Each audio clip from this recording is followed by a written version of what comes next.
Sunday special आज आहे जेवणामध्ये डोसा, सांबर आणि चटणी। आता सांबर बनवलेली आहे मी। सांबर बनवण्यासाठी कढईमध्ये सगळ्यात अगोदर तेल टाकून तेल गरम झाल्याच्या नंतर जिरे, मोहरी आणि कढीपत्ता टाकून घेतलेला आहे। त्यानंतर 2 साबूत मिरच्या टाकायच्या, थोडासा लसूण, हे सगळं व्यवस्थित परतून घ्यायचं आणि त्यानंतर एक लांबडा कांदा चिरायचा असे बारीक बारीक स्लाइसमध्ये आणि कांदा टाकून घ्यायचा। सांबरला कांदा जरा जास्त घालायचा, छान लागते। कांदा परतून झाला की त्यानंतर घालायचं 1 टोमॅटो, ते पण स्लाइसमध्येच कापून घ्यायचं। व्यवस्थित कापून भाजून घेतले, त्याच्यावर थोडंसं मीठ घालायचं, कारण टोमॅटो आणि कांदा लगेच मिठामुळं लवकर भाजल्या जातं। चवीपुरतं लाल तिखट, थोडीशी हळद आणि थोडासा सांबर मसाला आणि थोडंसं हिंग घालायचं, त्यानं खूप छान चव येते सांबरला।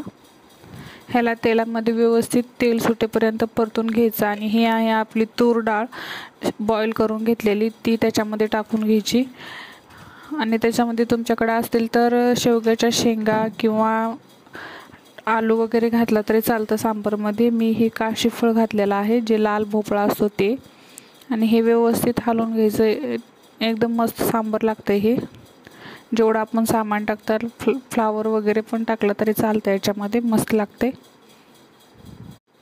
वरतून थोडीशी कोथिंबीर घालून आपण स्लो गॅसवर 5 मिनिट ह्याला शिजवून घेऊया, आणखीन सगळे मसाले वगैरे मिक्स होतील म्हणजे मग। आता आपल्याला बनवायचा आहे डोसा। डोशाचं पॅटर्न केलेलं आहे मी तयार। तव्यावर डोसा टाकून हे अशा प्रकारे हळूहळू फिरवत राहिलं की आपला मस्त कुरकुरीत असा डोसा तयार होते।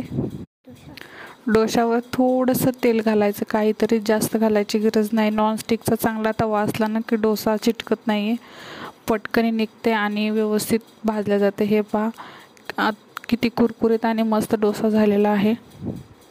हे एक डोसा झाला, आता मी दुसरा डोसा टाकलेला आहे, तोपर्यंत आपलं सांबर झाले तयार।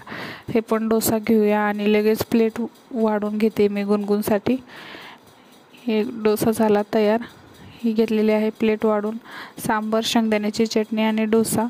मुलांना संडे असला की काहीतरी स्पेशल खायला लागतं, इडली डोसा असं काहीतरी मस्त आवडते ह्यांना। डोसा सगळ्यांचीच आवडती रेसिपी आहे। चला, आता रेसिपी आवडली तर लाईक करा, शेअर करा आणि व्हिडिओला सबस्क्राईब करा। Enjoy, thank you, bye.